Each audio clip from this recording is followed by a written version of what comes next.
Une année riche mais difficile s'achève pour Colline. À 16 ans, la Toulousaine a tout plaqué pour rejoindre l'école des Mousses à Brest. Les études, ça m'agaçait un peu. Et je voulais directement rentrer et avoir mon métier le plus tôt possible. J'ai grandi mentalement, j'ai beaucoup mûri et physiquement ça m'a fait changer.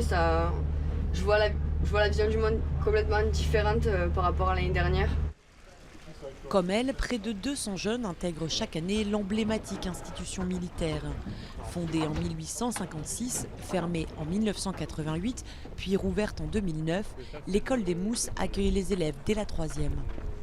On a un panel assez large de jeunes qui se présentent à nous, soit des jeunes qui n'ont plus envie de continuer l'école, soit d'autres qui ont des difficultés sociales et qui veulent s'éloigner un petit peu du contexte familial difficile et qui viennent chez nous, ou alors des passionnés qui disent moi j'ai plus envie d'attendre, je veux commencer ma vie professionnelle tout de suite.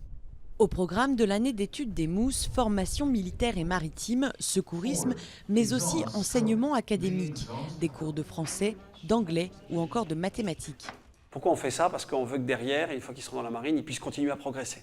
Et pour continuer à progresser, il faut qu'ils s'appuient quand même sur des acquis académiques un peu solides. Au bout d'1 an, les Mousses embarquent sur un bateau et se spécialisent. Mais avant cela, les apprentis militaires vont vivre un moment fort de leur carrière, le défilé du 14 juillet sur les Champs-Élysées. Je suis très fier parce que déjà le défilé du 14 juillet c'est quelque chose, quoi. Moi je le regarde à la télé depuis que je suis tout petit, je l'ai toujours regardé, j'en ai pas raté un. Et donc il y a des grandes personnes qui ont défilé quand même. Il y a beaucoup de grandes parties de l'armée qui sont passées. De me dire que moi aussi je vais y passer, ça me fait quelque chose quand même. Face à l'engouement grandissant pour cette formation, l'école des Mousses ouvrira à la rentrée prochaine une antenne à Cherbourg en Normandie. Reste que la sélection sera toujours aussi difficile. Seul un candidat sur 3 aura la chance de porter le fameux bachis à pompons.